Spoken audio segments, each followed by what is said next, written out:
Bismillahirrahmanirrahim. Assalamualaikum warahmatullahi wabarakatuh. Alhamdulillah, kita melanjutkan materi kita di pertemuan ketiga ini terkait dengan hukum konstitusi. Namun saya minta maaf karena saya lebih awal mengirimi materi perkuliahan via video saja seperti ini karena sesuatu dan lain hal saya jam 1 ingin bertemu dengan klien untuk pendampingan, maka saya minta maaf kepada adik-adik teman-teman. Untuk hari ini saya mengirim dulu, saya niat tadi untuk gabung via Zoom, tiba-tiba ada panggilan mendadak. Jadi saya hanya mengirim materi penjelasan saya terkait dengan konstitusi. Baik, saya ingin menjelaskan untuk hari ini terkait dengan amandemen konstitusi. Sedikit membahas terkait dengan hal itu, bahwa menelusuri sejarah perubahan atau amandemen konstitusi Undang-Undang Dasar 1945, mulai dari amandemen pertama sampai dengan amandemen keempat, maka terlihat jelas bahwa menata dan memperbaiki sistem kehidupan berbangsa dan bernegara dalam kerangka sistem ketatanegaraan yang tertuang di dalam konstitusi bukanlah suatu hal yang sifatnya mudah. Apalagi dengan banyaknya kepentingan-kepentingan yang merasuki wilayah perdebatan mengenai materi muatan konstitusi. Oleh karena itu, untuk membahas substansi yang akan diatur dalam konstitusi, hal yang paling pertama yang harus dilakukan adalah bagaimana untuk memisahkan atau menjauhkan diri dari berbagai anasir kepentingan politik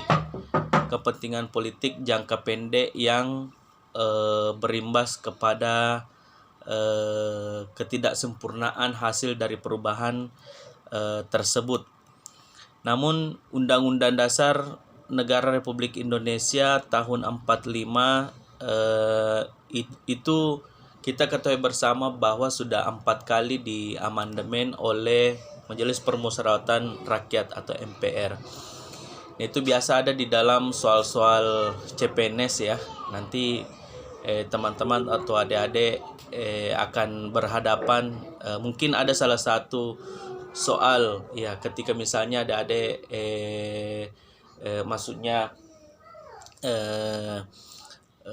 masuk calon CPNS misalnya untuk ikut seleksi, biasanya tes wawasan kebangsaan itu kan ada 3 tes. Ada tes intelijensi umum, ada wawasan kebangsaan, dan ada tes kepribadian. Biasanya di wawasan kebangsaan itu ada amandemen.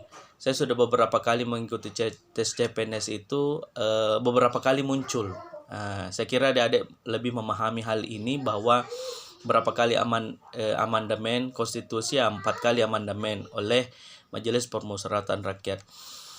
Tetapi banyak pengamat menilai hasil amandemen belum sepenuhnya memberikan jaminan penyelenggaraan ketatanegaraan yang lebih baik, karena dianggap belum lengkap dan sistematis sebagai suatu hukum dasar yang komprehensif, atau belum dianggap lengkap. Berarti konstitusi itu mampu mengakomodir dan melindungi hak-hak fundamental rakyat. Ya, mengatur secara jelas dan tegas fungsi serta kewenangan para penyelenggara negara, eksekutif, legislatif, dan yudikatif, ya, yang biasa disebut sebagai trias politika ya.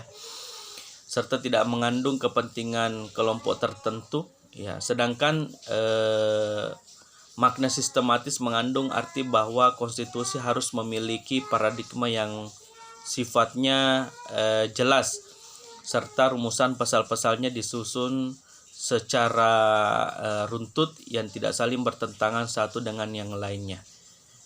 sehingga tidak menimbulkan multitafsir yang menimbulkan persoalan di kemudian hari. Ada pakar tata negara yaitu Jimli Asidiki, biasa ikut terlibat dalam proses pembahasan amandemen Undang-Undang Dasar 1945 setelah reformasi. Dia mengatakan bahwa gagasan perubahan tersebut begitu mendapatkan momennya sejak awal reformasi langsung diwujudkan oleh MPR di hasil pemilihan umum 1999 dan langsung pula menghasilkan sebuah naskah perubahan pertama dalam sidang umum MPR tahun 99 dan dilanjutkan dengan naskah perubahan kedua yang ditetapkan dalam sidang tahunan MPR tahun 2002. Naskah perubahan itu disusun dan dirumuskan tanpa melalui perdebatan konseptual yang mendalam. Para anggota MPR tidak memiliki semacam kesempatan waktu untuk memadai terlebih dahulu memperdebatkannya secara mendalam. Kalaupun pilihan-pilihan konsep yang didasarkan atas pertimbangan akademis yang matang sudah dipikirkan dengan matang oleh anggota majelis, suasana dan dinamika politik yang mempengaruhi proses pembahasan rancangan itu sangat dipengaruhi oleh kepentingan politik yang terlibat di dalamnya. Nah, itu terkait dengan sedikit amandemen.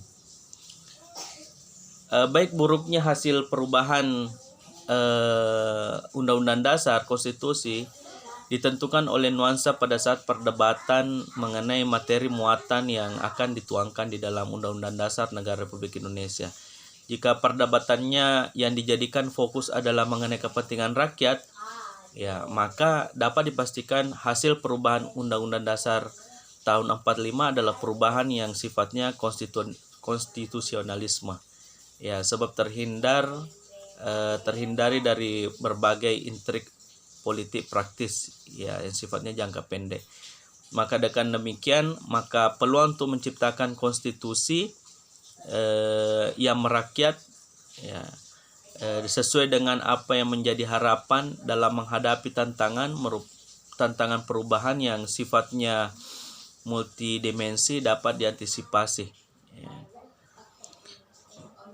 Mempersoalkan terkait kembali dengan adanya wacana amandemen 45, maka perlu kiranya dilakukan perubahan secara profesional dan sungguh-sungguh sehingga menghasilkan suatu perubahan konstitusi atau Undang-Undang Dasar 45 yang berkualitas dan mampu mewadahi seluruh kehidupan bernegara di Indonesia. Akan tetapi jika menelisik kembali amandemen konstitusi yang terjadi pasca reformasi, maka akan sangat sulit melihat perubahan konstitusi yang akuntabel, profesional dan transparan tanpa adanya kompromi politik dari kalangan elit politik ya.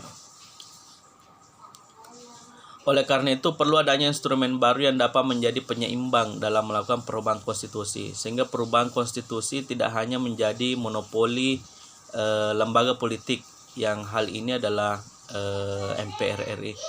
Untuk menjawab permasalahan yang mengatakan bahwa bagaimana mungkin konstitusi yang hakikatnya dihadirkan untuk membatasi kekuasaan dirubah oleh lembaga politik yang orientasinya adalah kekuasaan. Berangkat dari permasalahan ini, maka perlu dihadirkan lembaga penyeimbang dalam melakukan perubahan konstitusi. Dalam hal ini penulis melihat bahwa lembaga yang dapat menjadi salah satu pihak dalam melakukan perubahan konstitusi adalah Mahkamah Konstitusi yang tidak lain bisa juga menguji daripada substansi konstitusi itu. Ya, menurut beberapa pakar yang berpendapat seperti itu.